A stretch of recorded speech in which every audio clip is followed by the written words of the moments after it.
आज दिनांक 27 मार्च. श्रीराम जय राम जय जय राम. प्रपंचातले सुख दुःख हे केवळ जाणीवेत आहे. नमस्कार. आज दिनांक 27 मार्च. श्रीराम जय राम जय जय राम. प्रपंचातले सुख दुःख हे केवळ जाणीवेत आहे. प्रापंचिकाच्या मनात नेहमी एक शंका येते की खोटे करून सुद्धा जर सुखी होता येते तर तसे करायला काय हरकत आहे. सन्मार्गाने गेला तरी माणूस दुःखी का होतो अशी ही शंका आपल्याला येते. मी देवाला भिवून वागलो का तर प्रपंच सुखाचा व्हावा म्हणून. देवाची एवढी खटपट करूनही जर सुखी होता येत नाही तर काय उपयोग. किती विचित्र आहे पहा. खेळातले घर बांधायला आपण गवंडी बोलावण्यासारखा हा प्रकार आहे. प्रपंचात दक्षता ठेवणे जरूर आहे. ते जर आपण केले नाही तर देवाने काय करावे. भगवंताचा साधन म्हणून आपण उपयोग करतो आणि शेवटी साधनालाच दोष देतो. साध्य बाजूलाच राहते.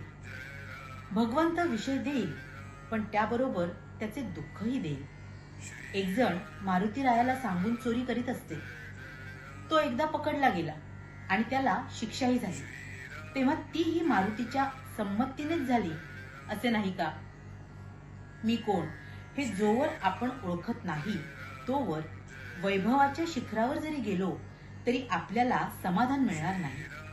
ज्याच्यापासून प्रपंच झाला त्याला ओळखता आले पाहिजे. देहच सत्य नाही तर त्यावर उभारलेली इमारत कुठून सत्य असणार. ठिगळे लावून आपण आपला प्रपंच करतो मग त्यात कमतरता आल्याशिवाय नाही राहत. कोळसा उगाळून पांढरा रंग मिळेल हे म्हणणे जसे वेडेपणाचे आहे तसे प्रपंचात सुख मिळवीन हे म्हणणे आहे. सुखदुःख हे जाणीवेत आहे. आपल्याला मिळायचे तेवढेच मिळते पण आपले हवे नकोपण म्हणजे आपली वासना गेली की सुखदुःख राहत नाही. वासना मारायला भगवंताचे अधिष्ठान हाच एक उपाय आहे. वासना ही लाडवलेल्या कुत्र्याप्रमाणे आहे. तिला नुसते हडहड करून ती बाजूला जात नाही.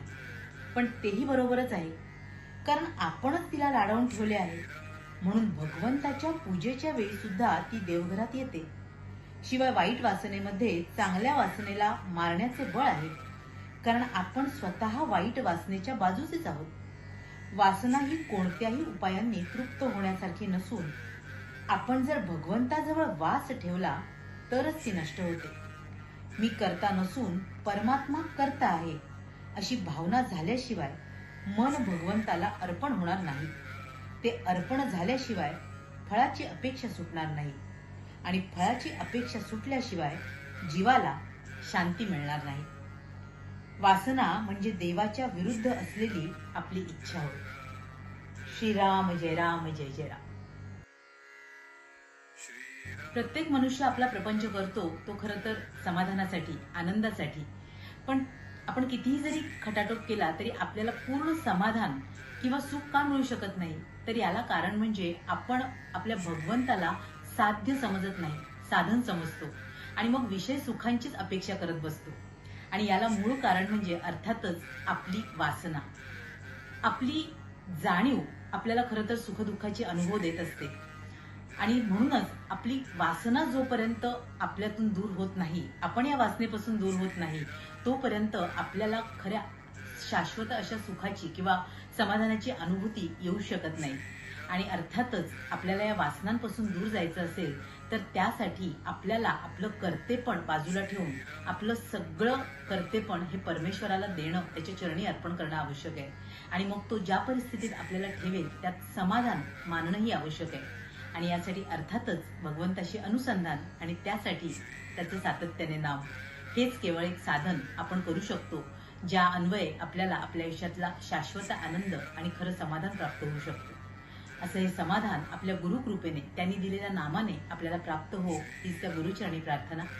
तुम्हा साऱ्यांसाठी खूप सारी गुरु ब्लेसिंग्स. श्री स्वामी समर्थ. जय गुरुदेव.